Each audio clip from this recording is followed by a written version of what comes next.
हे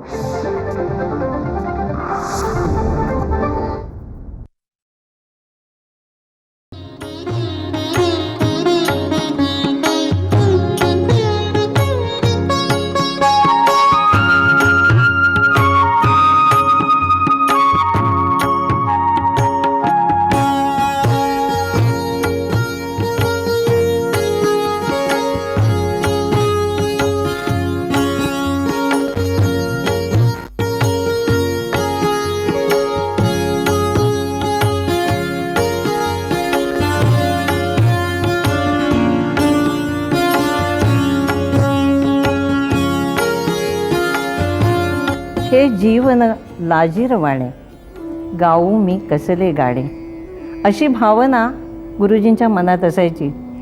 भोवतालच्या परिस्थितीने ते पुष्कळसे विषण्ण असायचे, परंतु स्वतःचं जीवन त्यांनी एक साधना मानली होती आणि त्यामुळे आपलं मन ते आपल्या कवितांमधून मोकळं करत असत.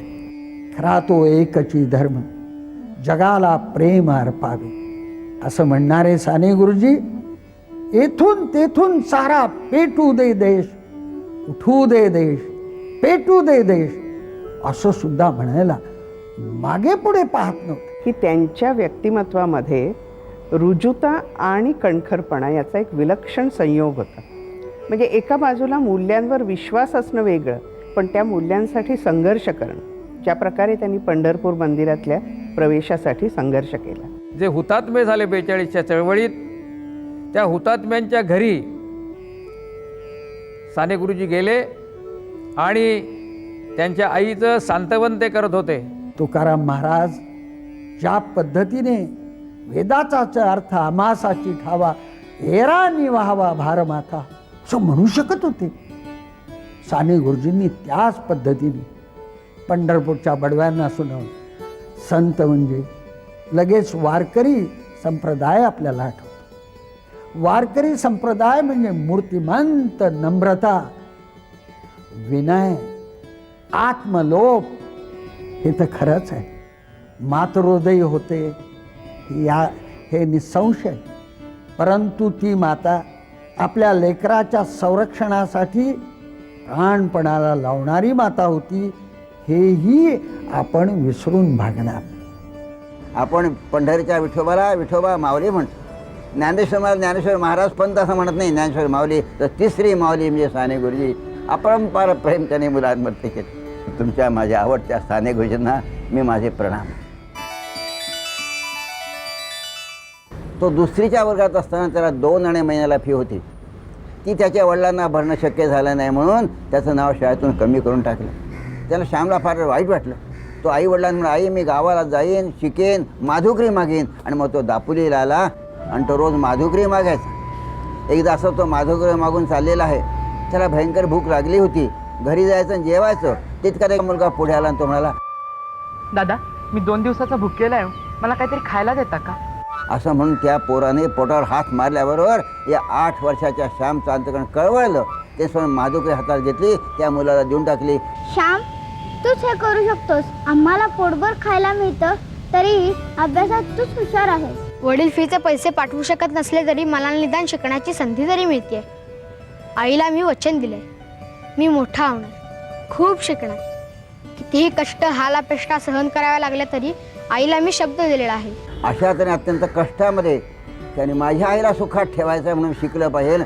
पुण्याच्या खानावळीला जाऊन वाढप्याचं काम करतं शिकलेलं आहे आणि असं करून ते MA झाले. अरे श्याम कुठे आहेस तू? काय करतोयस तू? आत्ताच मला चिठ्ठी आली आहे. मुंबईच्या विल्सन कॉलेजात व्याख्यात्याची जागा आहे. अरे वा. अरे मग विचार कशाला करतोस एवढा?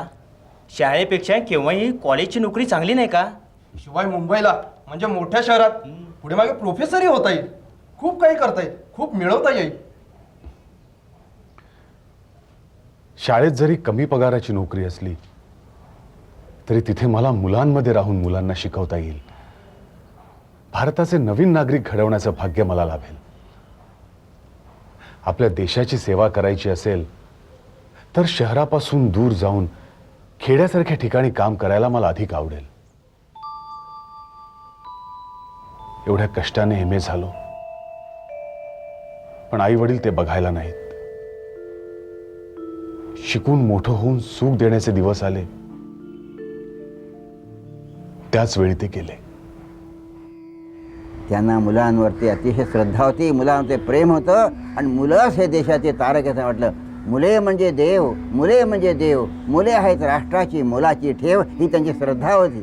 करी मनोरंजन जो मुलांचे, जडेल नाथे प्रभूशी त्याचे, अशी त्यांची जबरदस्त श्रद्धा होती. म्हणून ते मुलात वावरले, त्यांच्यात रमले, त्यांना गोष्टी सांगितल्या.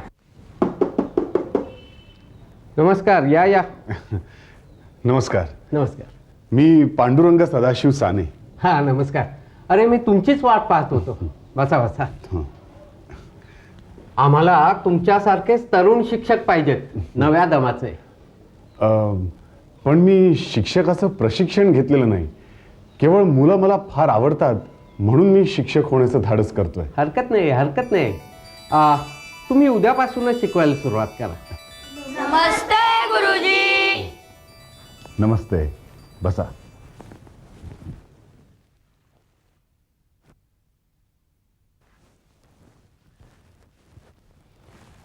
मुलांनो, आज आपला पहिलाच दिवस आहे. त्यामुळं आज आपण गंभीर अभ्यास करायचा नाही. आजचा आपला विषय आहे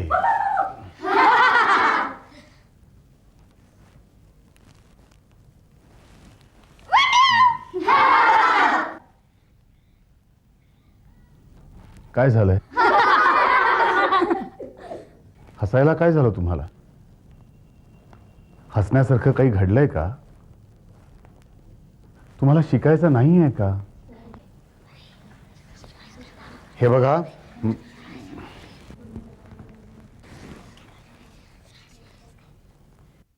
ही छडी.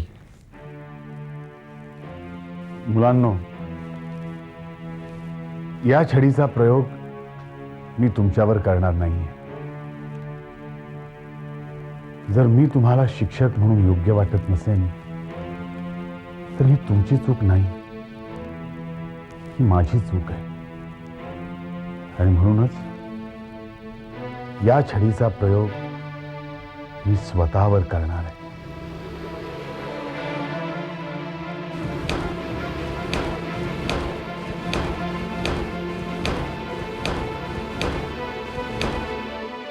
थांबा गुरुजी, थांबा.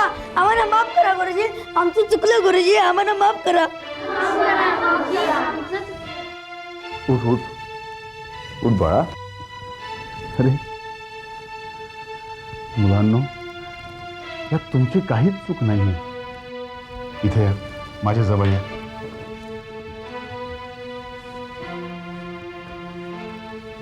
एक गोष्ट सगळ्यांनी नेहमी लक्षात ठेवा, शिक्षण म्हणजे फक्त पुस्तकं नाही.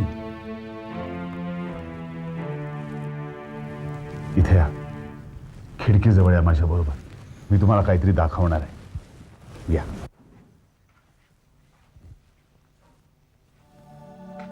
बाहेर काय दिसतंय तुम्हाला? ती झाडं झुडपं, ती फुलं, वर बघा सुंदर आकाश आहे, ती काळी माती.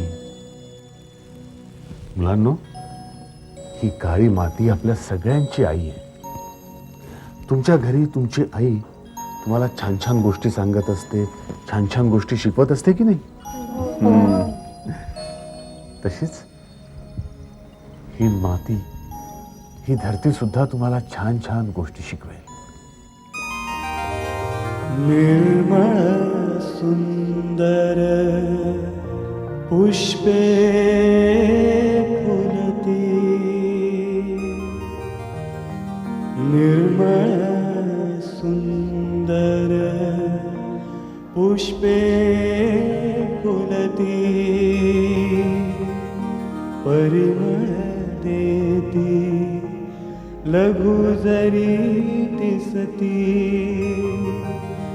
प्रकाश धरणीवरी उधळती, प्रकाश धरणीवरी उधळती, सदैव ती हसणार, सदैव ती हसणार, सदैव ती हसणार. लहान मुलांच्या बद्दलचं त्यांचं प्रेम हे अभूतपूर्व अशा तऱ्हेचं होतं. करी मनोरंजन जो मुलांचे, जडेल नाते प्रभूशी तयाचे. गुरुजींचं नातं प्रभूशी तर जडलेलं होतंच, परंतु मुलांनीही त्यांच्यावर इतकं प्रेम केलं. मुलांशी नातं जे काय घट्ट जमलं होतं त्यांचं, या मुलांसाठी गुरुजींनी भरभरून दिलं. पण त्याखेरीजसुद्धा कादंबऱ्या, नाटकं, चरित्र, कविता, निबंध, पत्र, केवढं लेखन गुरुजींनी केलं. सर्व साहित्य प्रकार हाताळले की जे मुलांनाही वाचता येतील. मुलांनो, एक होता मोरू, बरं का. एका रात्री ह्या मोरूच्या अंगात एक वेगळीच शक्ती आली. त्याच्या अंगातला सदरा, खालची जमीन, घरातला कंदील, खरकटी भांडी, पुस्तकं, या सगळ्या गोष्टी रडतायत, काहीतरी गाऱ्हाणं करतायत असं त्याला दिसलं. या सगळ्या गोष्टींचं काय म्हणणं होतं ठाऊक आहे का? या सगळ्या गोष्टींचा मोरूवर एक आरोप होता. त्या त्याला म्हणाल्या, मोरू, तू फार कृतज्ञ आहेस. अरे, आम्ही तुझ्याकरता इतकं झिजतो, श्रमतो, काळं होतो, पण तू आमच्याकरता काय करतोस? आणि मुलांना बरं का, मोरूला आपली चूक कळली. तो हात जोडून त्यांना म्हणाला, उद्यापासून मी तुमची अगदी व्यवस्थित काळजी घेईन.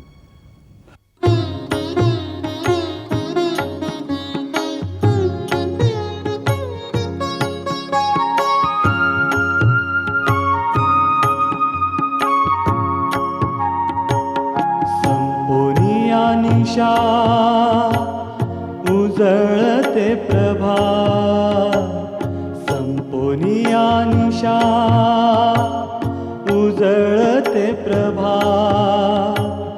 दिनमणी उभा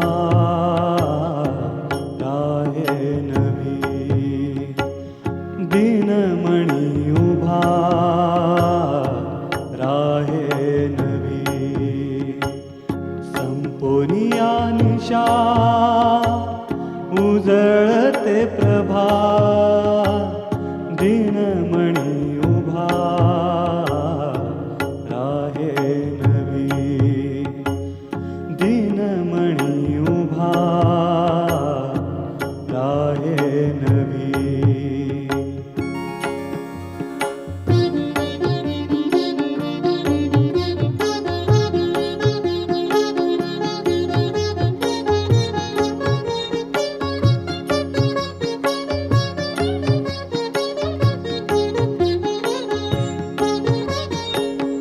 लाखो मुक्या कळ्या त्यात दासती, लाखो मुक्या कळ्या त्यात दासती. खुलती डुलती आनंदाने, खुलती डुलती आनंदाने, आनंदाने. संपोनिया निशा उजळते प्रभा, दिनमणी उभा राहे नवी, दिनमणी उभा राहे नवी. साने गुरुजी हे मातृहृदयी होते, यात काही शंका नाही. परंतु मातृहृदय याचाही अर्थ नीट समजावून घेतला पाहिजे असं मला वाटतं. माता हिचं अंतःकरण वात्सल्याने ओतप्रोत भरलेलं असतं, परंतु त्याचबरोबर आपल्या लेकरावरती काही संकट आलं तर तीच माता त्या लेकराच्या संरक्षणासाठी सर्वस्व अर्पण करायला मागे पुढे पाहत नाही. 30 साली महात्माने लढा सुरू केला तेव्हा साने उडी घेतली. गावोगावी साने गुरुजींचे जे व्याख्यान व्हायचे, लोक भारावून जायचे. त्यांना पकडलं. जेव्हा ते तुरुंगात होते तेव्हा त्यांना आग्रह होत असे, पण बोलणंच त्यांचं इतकं भारून टाकणारं. आज कोणती गोष्ट सांगणार? गोष्टी ऐकून कंटाळा नाही का आला? आज थोडं वाचायला शिकायचं का? होय तर नाहीतर आम्हाला कोण शिकवणार? थोडा वेळ बसूया. उद्या चक्की दळायची आहे आणि दोरी देखील वळायची आहे. कमाल आहे तुमची. एवढी सगळी कष्टाची कामं करून देखील किती पुस्तकं लिहिता? अस्तिक, पुनर्जन्म, निळा पक्षी. लिहिली आहेत, छापून कधी येतात ते बघायचं. साने, तुमची ट्रान्सफर त्रिचनापल्ली जेल इथं करण्यात आली आहे. गोखले, टिळक, गांधी, टागोर आणि गटे आणि लिंकन यांच्या सारख्या पाश्चात्यांची सुद्धा त्यांनी ही चरित्र लिहिली. एवढंच नव्हे तर तमिळ, बंगाली, फ्रेंच, जपानी, चिनी अशी सुद्धा पुस्तकं किंवा त्यातले वेचे गुरुजींनी मराठीमध्ये आपल्या मुलांसाठी आणले.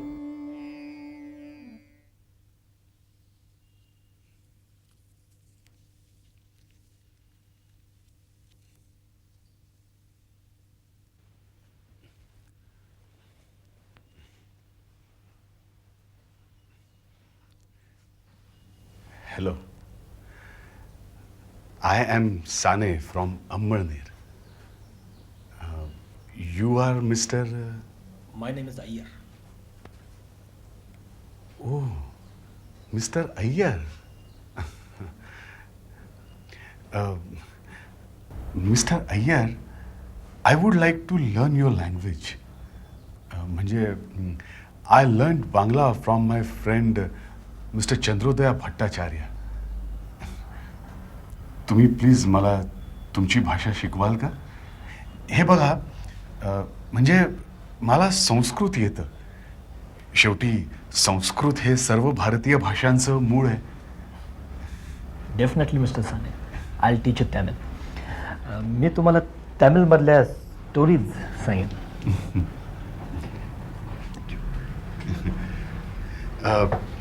मिस्टर अय्यर, मी त्या कथा मराठीत भाषांतरित करेन. गुड. मिस्टर साने, खरं तर आपण एका देशाचे नागरिक, but just because of language there is distance between us. Each and every language there is a good literature. ते सगळ्या देशभर पोचायला पाहिजे. मिस्टर अय्यर, आता तुमच्याशी बोलताना मला एक कल्पना सुचली. आंतरभारती म्हणजे सर्व भाषा भगिनी एकत्र येऊन साहित्याची देवाणघेवाण झाली पाहिजे. It's a good idea mister Sane. आमच्या तमिळमध्ये एक पंडित तिरुवेल्लूर, त्याचा ग्रंथ नीतीशास्त्रावर कुरुल, मी त्याचं इंग्लिश ट्रान्सलेशन केलं आहे. इतर लँग्वेजमध्ये त्याचं ट्रान्सलेशन व्हायला पाहिजे असं आय थिंक. निदान मराठीपुरतं तरी मी सांगतो मिस्टर अय्यर. मराठीत याचं भाषांतर मी करेन. Thank you mister Sane. I will be highly obliged. Mr. Sane, really it's a great grantha. Each and every word has its own meaning. भारतीयत्वाला महत्त्व देताना भारतीयत्वांच्या एकत्र येणं आणि त्यामध्ये भारतीयत्वानी ममत्वानी एकमेकाचा विचार करणं आणि इतिहासाचा शोध घेणं. आता हे सगळं करत असताना आपोआप साहित्यिक म्हणून त्यांची नजर आंतरभारतीय कल्पनेकडे गेली. दुर्दैवाने गुरुजींची आंतरभारती कल्पना आपण भारतीयांनी गेल्या 50 वर्षात जशी वापरायला हवी तशी वापरली नाही. म्हणजे कसं होतं की आपण सहजपणे फ्रेंच साहित्याविषयी बोलतो किंवा इंग्रजी साहित्याविषयी बोलतो, पण बंगाली केरळात काय चाललंय आपल्याला माहीत नसतं. त्यांना असं वाटायचं की या भाषिक भिंती ज्या माणसांमध्ये पडलेल्या आहेत त्या वाङ्मयातून दूर होतील. तर त्यांच्या मनात असं फार होतं की अशी एक संस्था, असं एक केंद्र आपण चालवावं की जिथे अनेक भाषा आपल्याला ऐकायला मिळतील आणि अनेक भाषिकांमध्ये संवाद घडेल. याशिवाय आणखीही नृत्यकला, चित्रकला, वेगवेगळ्या कलांचा तिथे अभ्यास व्हावा, वेगवेगळ्या प्रांतातून लोक तिथे यावेत आणि राष्ट्रीय ऐक्याच्या दृष्टीने जे एक अभिसरण आवश्यक आहे ते तिथून सुरू व्हावं. फारच छान झालं तुमची ओळख झाली. ते तुमचं बोलणं ऐकून असं वाटतं की तुम्हाला बऱ्याचशा भाषा अवगत आहेत. मलाही भाषा शिकायला आवडतात आणि मुख्य म्हणजे मी तुमच्या कविता वाचल्या, खूप आवडल्या मला त्या. कविता करणारे हे हात चक्की दळायला लागले. किती दळता रोज? 25-30 पाऊंड अगदी वेगानं दळून टाकतो. म्हणजे मग माझ्या इतर कामांसाठी मी मोकळा. गुरुजी, तुमची म्हणजे पंजाब मेल आहे. आपण मला गुरुजी म्हणता, मला फार संकोच वाटतो. अहो, पण हे नाव मी नाही दिलं तुम्हाला. येवल्याच्या एका शिक्षकाने प्रथम तुम्हाला गुरुजी म्हणून संबोधले. त्यामुळं तुम्ही आता साने सर नसून गुरुजी झाला आहात. पण आता मीही तुमच्याबरोबर चक्की दळणार आहे. संध्याकाळी सगळ्यांच्या समोर मी मराठीत गीताई वाचणार आहे. अरे वा, म्हणजे तर आम्ही भलतेच पुण्यवान. आज अपूर्व अमृतधारेची मेजवानीच म्हणायची. गुरुजींचा संस्कृतीचा जो विचार आहे तो परंपरागत अर्थाने धर्माचा नाही आणि तरीही धर्म त्यामध्ये येतो. म्हणजे गेल्या काही वर्षात आपल्याकडे भारतामध्ये धर्माचा जसा वापर होतोय त्या प्रकारचा वापर विनोबांनी किंवा गांधीजींनी किंवा साने गुरुजींनी कधी केला नाही. आपल्या लक्षात असं येईल की त्यांनी विचार करताना माणसाचा अधिक चांगला किंवा मोठा माणूस होणं यासाठी धर्मकल्पना वापरली आणि त्यामुळे त्यांना जी मूल्य अभिप्रेत होती ती त्या धर्मकल्पनेत संस्कृतीमध्ये आली. त्याहीपेक्षा गुरुजींच्या लिखाणामध्ये त्यांचं भारतीय संस्कृती हे पुस्तक आहे आणि त्यातून झालेला संस्कार असा की संस्कृती एकच एक नाही. आज ज्याप्रमाणे संस्कृतीमध्ये एकारलेपणा येण्याचा प्रयत्न केला जातो तसा नाही. म्हणजे जे आपण म्हणतो की भारताचा इतिहास हा सुद्धा एक नाही, तर त्याच्यामध्ये अनेक गोष्टी आहेत आणि त्यामध्ये अनेक परंपरा आहेत. गुरुजींना याची चांगली जाणीव होती आणि त्यामुळे संस्कृतीमध्ये त्यांनी मनाचा सुसंस्कृतपणा यावर भर दिला, दोन माणसांच्या नात्यावर भर दिला आणि जात आणि अंधश्रद्धा कर्मकांड हे दूर ठेवलं. परवा महात्मा गांधींचा वाढदिवस आहे. त्या दिवशी तुमच्यापैकी प्रत्येकानं बोलायचंय. तुम्ही जरा विचार करा बरं की महात्मा गांधींबद्दल तुम्हाला काय वाटतं ते. पण आम्हाला तुमचं भाषण ऐकायचं आहे. गांधीजी म्हणजे देशाचा आत्मा. किती किती क्षेत्रात त्यांनी आपला ठसा उमटवलेला आहे. भारत काय किंवा दक्षिण आफ्रिका काय, राजकीय आणि सामाजिक क्षेत्रात त्यांनी अनेक नवीन मूल्य आपल्यासमोर ठेवली आणि हे करत असताना शांती, प्रेम, अहिंसा, संयम या सद्गुणांचा साठा त्यांनी स्वतःजवळ करून ठेवला. ते नाशिकच्या तुरुंगामध्ये असताना दिवसभर तुरुंगातलं काम करायचं आणि 5 रात्री साने गुरुजी झोपले नाही. एका छोट्याशा खोलीमध्ये तुरुंगातल्या मिणमिणत्या चिमणीच्या उजेडात त्यांनी आम्हाला पुस्तक लिहिलं. त्या पुस्तकाचं नाव आहे मित्रांनो श्यामची आई. आपण तर मुख्य अधिकारी, आपल्याला परवानगीची गरज काय, आपण हुकूम करायचा फक्त. आम्ही नुसतेच अधिकारी, पण खरा अधिकार आपला आहे. आपल्याभोवती सतत माणसांचा गराडा असतो. अहो, मी काहीतरी गोष्टी सांगत असतो बालपणीच्या, म्हणून जमतात सगळे. त्या नक्कीच रोचक असल्या पाहिजेत.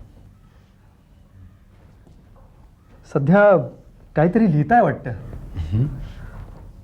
हो, कादंबरी लिहितोय एक. श्यामची आई नाव आहे. पूर्ण झाली की देईन मी आपल्याला वाचायला. त्यांना अनेक मुलांनी पचलेलं गुरुजी आईशी कसं वागावं मला कळत नव्हतं. तुमचे श्यामचे पुस्तक वाचून आम्हाला आईशी कसं वागावं कळायला लागलं. पत्री नावाचं त्यांचं पहिलं पुस्तक ते सरकारने जप्त केलं त्याचं छापखान्याचं बिल द्यायचं होतं ₹450 त्यांचा तगादा लागला. साने गुरुजी कोणाला न कळताना पुण्याला गेले आणि सांगितलं हे पुस्तक फार छान आहे, याची आवृत्ती घेऊन टाका. ते म्हणे सगळ्या आवृत्तीचे हक्क विका. आणि त्यांनी ते ₹500 श्यामच्याच्या सगळ्या भाषेतले भाषांतराचे हक्क घेतले. साने गुरुंना फार दुःख झालं. ते म्हणाले मी माझ्या आईला विकून आलो. साने गुरुजींचा विचार करताना मला स्वतःला त्यांच्या व्यक्तिमत्वातला एक सुरेख विरोधाभास आहे. म्हणजे एका बाजूला साने गुरुजींची प्रतिमा अशी की ते प्रेमाचा धर्म सांगणारे, ममताळू, काही वेळा तर स्त्रीत्व अंगात असणारे असंही त्यांचं वर्णन केलं गेलं. पण आपल्या लक्षात असं येईल की त्यांच्या व्यक्तिमत्वामध्ये रुजुता आणि कणखरपणा याचा एक विलक्षण संयोग होता. म्हणजे एका बाजूला मूल्यांवर विश्वास असणं वेगळं, पण त्या मूल्यांसाठी संघर्ष करणं, ज्या प्रकारे त्यांनी पंढरपूर मंदिरातल्या प्रवेशासाठी संघर्ष केला. गुरुजी, गुरुजी, कसल्या विचारात आहात? सीताराम भाऊंचा निरोप आलाय. पंढरपूरला निघून या, मंदिर प्रवेशासाठी. पंढरपूरला? पण पंढरपूरला आपण जाऊन काय करणार? आणि आपल्यापाशी कसलं बळ आहे? गुरुजी, बडव्यांबरोबर आपण काय धर्मशास्त्रावर वाद घालणार? मलाही तेच वाटतं. आपल्याजवळ फक्त आपला प्राण आहे, तोच पणाला लाभावा. तुम्ही वृत्तपत्रांकडे एक निवेदन पाठवा.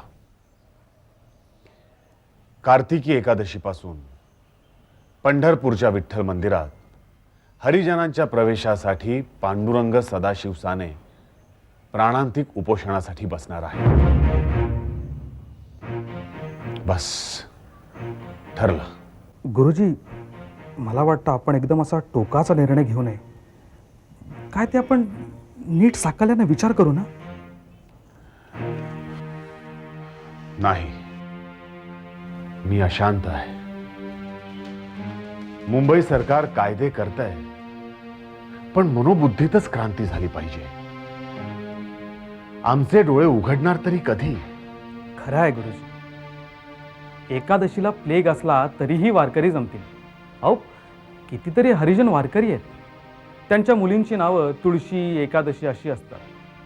पण पांडुरंगाच्या समचरणावर माथा मात्र त्यांना टेकता येत नाही. त्यांनी फक्त मंदिराच्या कळसाचं दर्शन घ्यायचं आणि झालं पांडुरंगाचं दर्शन असं म्हणून समाधान म्हणून घ्यायचं. समचरण म्हणजे जे सर्वांना सम आहेत, सारखे आहेत, मग हा भेदभाव कसला? अगदी बरोबर. पंढरपूरचं मंदिर हरिजनांकरता खुलं व्हावं यासाठी मी उपवासाला सुरुवात करत आहे. पंढरपूर देवळाच्या व्यवस्थापकांना माझी प्रार्थना आहे की देवाजवळ त्यांनी सर्व लेकरांना जाऊ द्यावं. त्यांनी भेदभाव करू नये. त्यांनी तशी घोषणा करावी. तोपर्यंत मी उपोषण करत राहीन. आपल्या पत्रकात आपण असंही लिहूया की महाराष्ट्रातील हजारो गावातील बंधू भगिनींना माझी विनंती आहे की आपण पुढे येऊया आणि अस्पृश्यता समूळ नष्ट करूया. प्रचंड लाट उसळू दे आणि त्यात हे पाप धुवून जाऊ दे. काय गुरुजी, कशी आहे प्रकृती तुमची? तुमच्या उपोषणाला आमचा मनापासून पाठिंबा आहे. गुरुजी, पण तरी देखील आम्हाला असं वाटतं की हा उपवास करून एकदम टोकाची भूमिका घेण्यापेक्षा जरा महाराष्ट्रात दौरा करावा, जनतेला आपलं म्हणणं पटवून सांगावं आणि जनमत आपल्या बाजूनं करावं आणि मग उपोषणाचा निर्णय घ्यावा. नाहीतर मीही उपोषणाला बसतो. खरं म्हणजे इतके दिवस मी वाट पाहिली, पण आपण काहीच केलं नाही. नुसती बघ्याची भूमिका घेतली तर ती शर्मेची गोष्ट ठरेल, म्हणून मी हा निश्चय केला. मग माझाही निश्चय ठरला. मीही आमरण उपोषणाला बसतो. हो, आपल्यासारख्या ज्येष्ठ श्रेष्ठ मंडळींना क्लेश होऊ नयेत म्हणून मी हा संकल्प सोडला होता. पण आता आपण जे म्हणताय की महाराष्ट्रभर दौरे करावे, जनमत तयार करावं, हे मलाही पटतंय. पण मी उपोषण पुढे ढकलतोय, पूर्णपणे मागं घेत नाहीये. आपण वैशाख शुद्ध एकादशीपर्यंत वाट बघू. जर तोपर्यंत काही झालं तर ठीक, नाहीतर उपोषण करणार हे नक्की.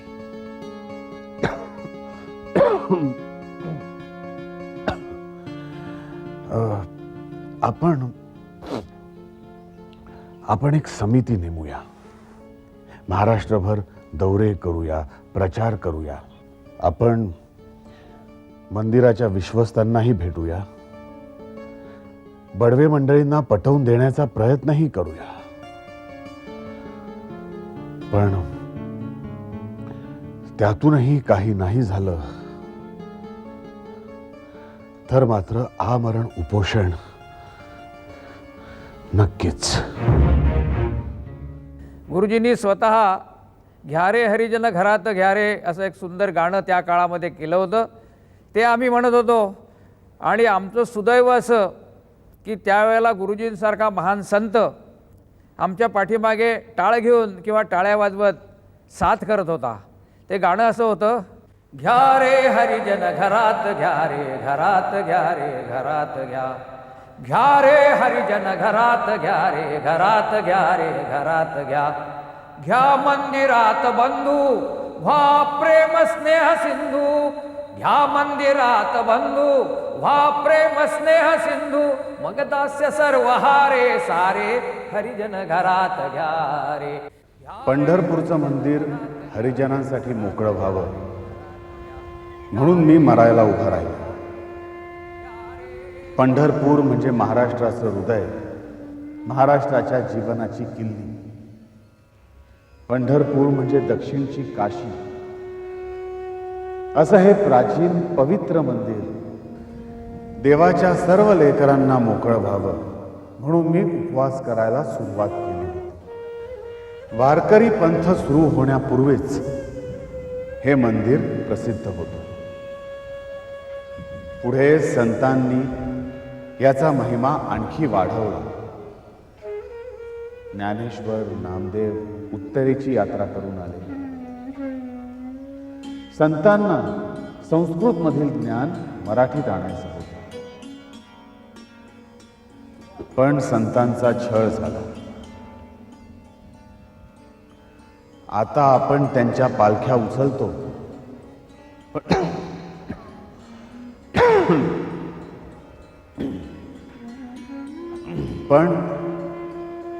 पण त्यावेळेस आपण त्यांचा छळ केला तरीही ते डगमगले नाहीत.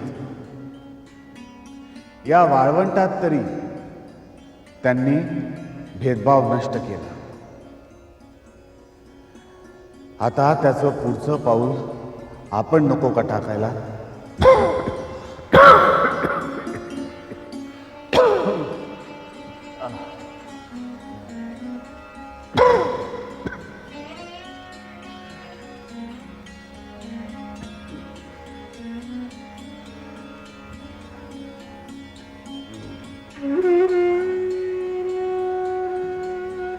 या वाळवंटात तरी आपले भेदभाव आपण विसरूया, सगळ्यांनी एकत्र येऊया. हिंदू धर्म उदार न होईल तर तो टिकणार नाही. समाज हा नदीप्रमाणे असतो. नदी थबकली की संपली. संतांनी या वाळवंटात समता दाखवली. त्याचं पुढचं पाऊल आपण टाकूया. आपण सर्वांना मंदिरात घेऊन जाऊया. तुमची सगळीच व्याख्यानं परिणामकारक झाली. नमस्कार. या पुराणिक. काय म्हणताय? ठीक चाललंय? हो. घसा दुखतो का? मग घरी जाऊया ना. गरम गरम दुधात हळद घालून घ्या, घशाला आराम पडेल. जाऊया ना. मला तुमच्या आईंनाही भेटायचंय. हो, पण आमच्या आई सध्या आमच्यावर रागवले, बोलत नाहीये. मी एका हरिजन मित्राच्या घरी सत्यनारायणाची पूजा सांगितली ना, म्हणून.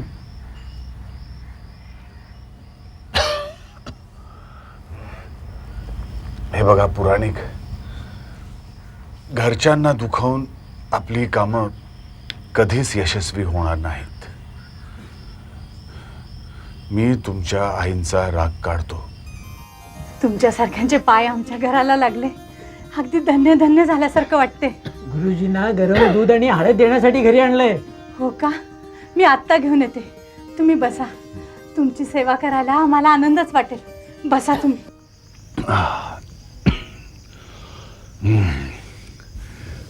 अगदी बरं वाटलं. घशाला नक्कीच आराम पडेल ना आई. आई नमस्कार करतो मी.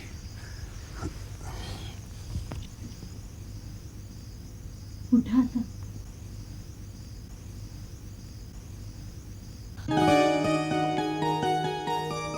आई, आधी तुम्ही मला वचन द्या की तुम्ही प्रभाकरवरचा राग विसरणार आहात. प्रभाकरनं हरिजनाकडे जाऊन सत्यनारायणाची पूजा केली, यात त्याने चूक काहीच केली नाही आई. उलट त्यानं पुण्यकर्मच केलं, तेही माझ्या सांगण्यावरून. मला सांगा आई, तो अस्पृश्य माणूस नाही का?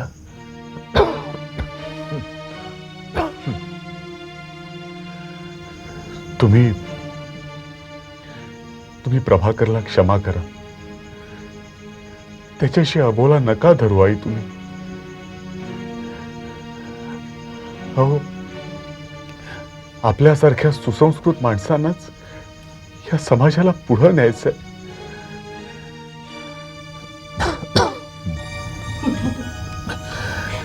मी राग नाही करणार. चुकलं माझं, चुकलं.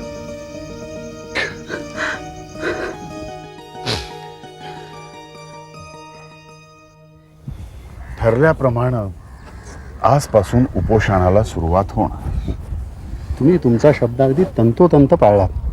गावोगावी दौरे करून आपण जनमत तयार करायचा प्रयत्न केलेला आहे. SM, रावसाहेब पटवर्धन, काकासाहेब बर्वे वगैरे मंडळी जमली आहेतच. वाईचे मराठे सुद्धा आलेले आहेत. मी आज पुण्यात जातोय, पण काम होता ताबडतोब परततो. मला एक गोष्ट समजत नाही आणि वाईटही वाटतंय. सगळे मला उपोषणापासून परावृत्त का करतायत? सगळे असे मिळमिळीत जीवनाचे उपासक का झाले? त्यांना तुमची काळजी वाटते. लोकांना तुमच्याबद्दल प्रेम, आदर आणि आस्था आहे. त्यांना तुम्ही दोष देऊ नका. हो, पण हे शरीर नश्वर आहे आणि आत्मा अमर आहे असं गीतेतच म्हटलंय ना. दलित समाजाला पंढरपूरची दारं मंदिराची खुली व्हावीत म्हणून आत्मयज्ञ मांडायचा ठरवला. काही जण गांधीजींच्याकडे गेले आणि त्यांनी साने गुरुजींचे उपोषण हे शुद्ध सत्याग्रह नाही अशा त्यांनी सांगायचा प्रयत्न केला. आणि काय आश्चर्य, गांधीजींना ते सुरुवातीला पटलं आणि गांधीजींनी पत्र लिहून साने गुरुजींना कळवलं की तुम्ही उपोषण करू नका. अहो ऐकलेत का? काय झाले? महात्मा गांधीजींनी साने गुरुजींना पत्र दिलेलं आहे. कसले? की तुमचं उपोषण असमर्थनीय आहे म्हणून. आता महात्मा गांधीजी सारख्या व्यक्तींनी सांगितलेलं आहे म्हणजे उपोषण मागं घ्यावंच लागेल. हो, आम्ही तर आमच्या व्यक्तिगत अधिकाराचा अजिबात वापर करत नाही. हो, अहो कालच कोणीतरी म्हणत होते काय? की आता कायद्यानंच मंदिर खुलं करावं लागेल म्हणून. बापरे. अहो बिल पास झाले की बघू. आताच घाई कशाला? हो पण आपले प्रतिनिधी त्यांना भेटले हे एका अर्थी चांगलंच झालं. बरोबर बरोबर. आता जराही विलंब न करता उपोषण माग घ्या असं सांगितलेलं आहे. आणि गांधीजींची आज्ञा आहे म्हणल्यावर त्यांना ते ऐकलंच पाहिजे. बरोबर. उगाच नंतर काही बरं वाईट झालं तर आपल्यावर नको. बरोबर. चला. महात्मा गांधींचा सल्ला मला पाळता येणार नाही. त्यांनी तोलून मापून शब्द वापरले आहेत. मला माहीत असलेली वस्तुस्थिती असं त्यांनी म्हटलंय. याचा अर्थ त्यांना फक्त एकच बाजू माहीत आहे. प्रत्यक्ष महात्माजींनीच असं म्हटल्यावर आपला मुख्य आधारच तुटल्यासारखं होतं. त्यांना परिस्थिती नीट कळलेलीच नाही. नाही, त्यांचा सल्ला मला मान्य होणार नाही. स्वप्नात दिलेल्या वचनाचं पालन करणाऱ्या हरिश्चंद्राच्या भूमीतील आम्ही आहोत. वैशाख एकादशीला मंदिर मोकळं झालं नाही तर मी उपवास करेन हा लाखो लोकांना दिलेला शब्द मला मोडता येणार नाही. त्या उद्गारातील तळमळ आणि पावित्र्य मला राखलंच पाहिजे. नाहीतर मला माझं जीवन अर्थहीन, मृतवत वाटेल. मला वाटतं आपण महात्माजींना हे कळवावं. मी त्यांना तारच लिहित आहे. आत्मक्लेशानं आपण ब्रिटिशांची मनं वळवू पाहतो, मग आपण बडव्यांची मनं का वळवू नये? परमपूज्य बापूजी, साष्टांग नमस्कार, विनंती विशेष. मी हे किती दुःखाने लिहित आहे तुम्ही जाणालच. जोपर्यंत दुसऱ्यांचे युक्तिवाद मला पटत नाहीत तोपर्यंत मी माझ्या निश्चयाशी सत्यनिष्ठ राहावंच अशी तुमचीच शिकवण आहे. बापू, तुमच्याजवळ दया आहे. वटहुकमानं मंदिर उघडलं तरी तांत्रिकदृष्ट्या प्रतिज्ञापूर्ती होईल, परंतु मला आनंद नाही. मी उपोषण मागे घेऊ शकत नाही. लोकांना मनापासून पटलं पाहिजे आपण किती घोर अन्याय करतो आहोत ते. तुमचा नम्र साने. ही सामान्य घटना नाही. महात्मा गांधींनी त्यांना सांगितलं असतं की जीवाचं बलिदान द्या. एक क्षणाचाही विलंब न लावता त्यांनी आपलं बलिदान दिलं असतं. इतकं ओतप्रोत प्रेम, इतका आदरभाव गांधीजींच्या बद्दल त्यांच्या मनात होता. पण इथं सत्यासत्यासी मने केले ग्वाही या भावनेनी त्यांनी गांधीजींचं मानायचं नाकारलं आणि आपला उपवास करायचा निर्धार तडीस नेला. शेकडो वर्ष चालत आलेल्या रूढी आणि प्रथा कशा मोडायच्या? हे बघा, माणसाने माणसाचं शोषण थांबवलंच पाहिजे. शेकडो वर्ष चालत आलेल्या चुकीच्या रूढी सुधारण्याची वेळ आता आलेली आहे. सानेनं असल्या विषयावर इतक्या टोकाची भूमिका घेण्याची गरज काय? हे बघा, माणसानं माणसावर या प्रकारचे निर्बंध घालणं कुठल्या शास्त्रात बसतं?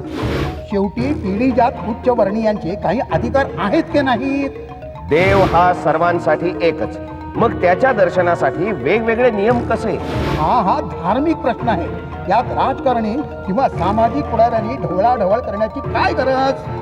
मंदिर प्रवेश ही आता फक्त धार्मिक बाब राहिलेली नाही, तो आता एक मूलभूत सामाजिक प्रश्न बनलेला आहे. अहो, पण महात्मा गांधीजींचे ते ऐकत नाहीत म्हणजे काय म्हणावे?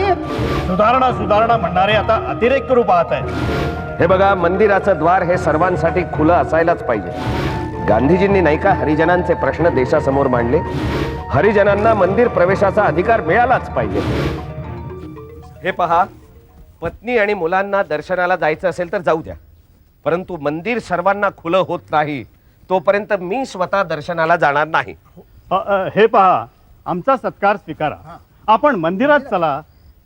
जोवर हरिजनांना मंदिराची पायरी चढू देत नाही तोवर मी स्वतः मंदिराची पायरी चढणार नाही. तुम्हाला माझा सत्कार करायचा आहे ना? हो. मग त्याऐवजी साने गुरुजींचा करा. एक सच्चा हिंदू म्हणून, हिंदू धर्माच्या प्रतिष्ठेचे रक्षण करणारा म्हणून त्यांच्याकडे पहा. एकमेकाशी वाद करून हा प्रश्न कसा संपवणार? कायदा येतोच आहे ना. 3 महिन्यांनी कायदा होणारच आहे. तेव्हा काळवेळ ओळखून तुम्ही आजच संमती द्यावी असं आम्हाला वाटतं. पण मग आम्ही संमती आज का द्यावी? हो. का? कायदा होणार नाही असं तुम्हाला वाटतं का? तुम्हाला काही शंका आहे का? नाही, शंका नाही, पण विधानसभेमध्ये काँग्रेसचं बहुमत आहे तेव्हा कायदा होणारच. मग तेव्हा विरोध नाही करणार. धर्म आपल्याला प्रिय आहे म्हणता, मग कायद्याला विरोध नाही करणार. एवढी आमच्यात शक्ती नाही. मग सगळ्यांविषयी सद्भावना बाळगून जी गोष्ट आपण टाळू शकत नाही ती आजच मान्य करून प्रेमभाव नाही का दाखवता येणार? मला वाटतं हा सगळ्यात व्यवहार्य आणि बुद्धिमत्तापूर्ण मार्ग नाही का? नमस्कार गुरुजी.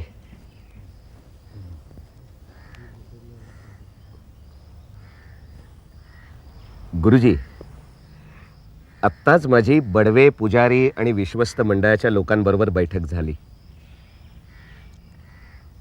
काय म्हणणं आहे त्यांचं?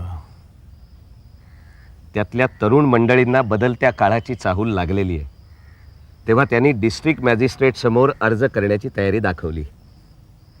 गुरुजी, इतपतच तुम्ही तुमचा आग्रह मर्यादित ठेवावा अशी माझी तुम्हाला विनंती आहे.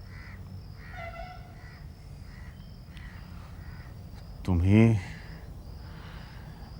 इतकी धडपड करताय आणि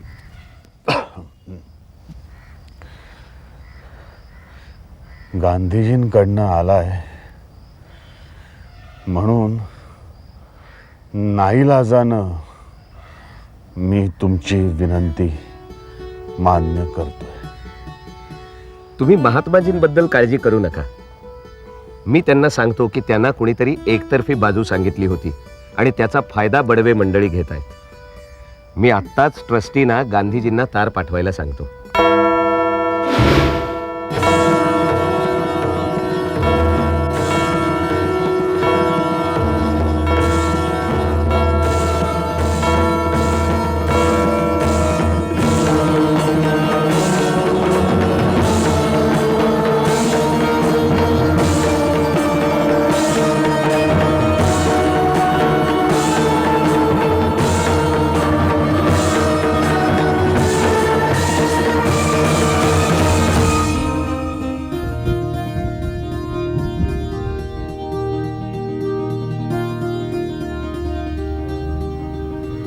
शेवटी बडवे कमिटीच्या 5 जणांची सही होऊन मंदिर हरिजनास खुले झाले.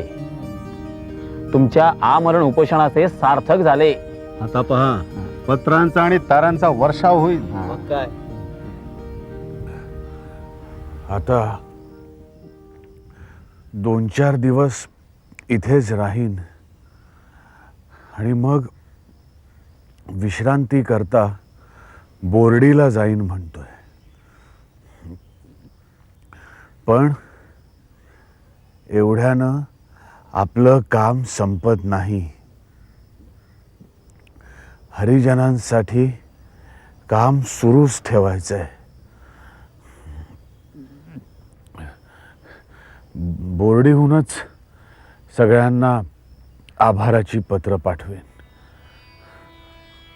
ते स्वतंत्र झाल्यानंतर आमचा दुःख दूर होईल, आमची गरिबी नष्ट होईल, आमचा विकास होईल ह्या त्याच्या मनात अनेक कल्पना होत्या. परंतु स्वातंत्र्य मिळाल्यानंतर पुन्हा देशाची विघटना होणार केव्हा काय, आपसात भांडत बसणार केव्हा काय, हे शल्य त्यांच्या मनात लागलं. म्हणून देशाच्या ऐक्यासाठी आंतरभारतीय त्यांनी प्रसार करायला सुरुवात केली, गावोगावी भाषण द्यायची. त्यातच गांधींचा वध झाला. एका मराठी माणसानं राष्ट्रपित्याचा खून केला म्हणून साने गुरुजीनं प्रायश्चित म्हणून 21 दिवसाचं उपोषण केलं. आपण इतकी पत्रकं काढतो पण बडी वर्तमानपत्र ती छापत नाही. मला वाटतं आपलं स्वतःचं वर्तमानपत्र हवं आणि त्यातच आपण महात्मा गांधींना श्रद्धांजली वाहू. साने गुरुजींनी सुरुवातीला कर्तव्य नियतकालिक काढलं आणि त्यानंतर साधना सुरू केली. अंक निघायला लागून 4 महिने झाले. पण आर्थिक बाजू कशी सांभाळायची? मला असं वाटतं आपण वर्तमानपत्रापेक्षा एखादं साप्ताहिक सुरू करावं. तुम्ही असं करा, SM जोशी, श्रीरंग वरेरकर वगैरे मंडळींना बोलावून घ्या. आपण एक ठराव करू साप्ताहिकाचा. म्हणजे आपल्याला पैशाची जमवाजमव करता येईल. होतो मी कासा वीस, झुरतो मी रात्रंदिवस, श्रद्धेच्या दुबळ्या हाती त्वत्प्रकाश धरण्या बघतो. बाळ जसा भूमीवरुनी चंद्राला धरण्या बघतो. अंधारामधुनी देवा त्वन निकट यावया झटतो. मूल मी कळेना काही, कावरा बावरा होई. डोळ्यांना पाणी येई, अंतरी तुझा मज ध्यास. अत्यंत उत्कट संवेदनशील असे हे शब्द आहेत.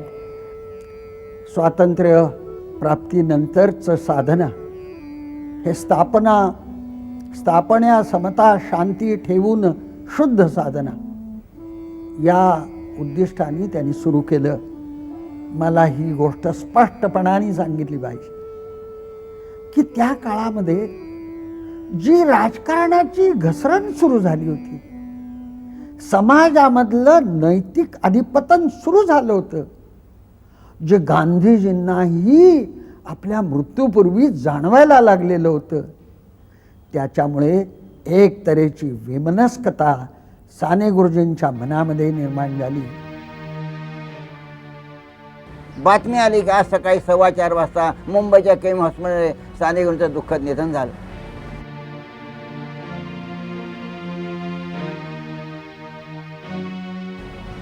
मित्रांनो, रविवारचा तो दिवस होता. 11 तारीख होती, जून महिना होता, शाळांना सुट्ट्या होत्या. पण मुलांच्या थवे थवे केम हॉस्पिटल लागलेलं आहे. कामगारांनी आपल्या गिरण्या बंद केल्या, व्यापाऱ्यांनी दुकानं बंद केली. तिथे हिंदू काय, मुसलमान काय, शीख काय, पारसी काय, यहुदी काय, श्रीमंत काय, गरीब काय, स्त्रिया काय, पुरुष काय, सर्वांच्या थवे थवे केम हॉस्पिटल जायला लागले. त्या केम हॉस्पिटलच्या मोठ्या वरंड्यावर एक आराम खुर्ची ठेवली होती. तिथे एक मनुष्य त्या आराम खुर्चीत झोपला होता. त्या डोक्यामध्ये खादीची टोपी होती, अंगामध्ये नेहरू शर्ट होता, ढोपऱ्यावर खायचं धोतर होतं, गळ्यामध्ये सुताचा हार होता. त्याचे डोळे मिटले होते, चेहरा प्रसन्न. लोकांनी यावं, रांगेने उभं राहावं, एकदम त्यांचे हात जोडले जावे. दुःख त्यांच्या डोळ्यात नसताना खाली घडघळल्या. खालची जमीन लोकांच्या दुःखासून अक्षरशः ओली चिंब झाली होती. सायंकाळी 4 वाजले. बाहेर एक मान मोठा सजवलं होती पाना फुलांनी, त्यावरती आराम खुर्ची ठेवली गेली. 4 वाजता गाडीची चाकं सुरू झाली. मागे 10 रंगांनी रघुपती राघव राजा राम पतित पावन सीता, रघुपती राघव राजा राम पती असं म्हणत लोक चालले. ज्या 10 मैल लांबीच्या रस्त्यावरून साने गुरुजी अंतिम यात्रा केली ना, ते समज रस्ते लोकांनी अक्षरशः फुलून गेले.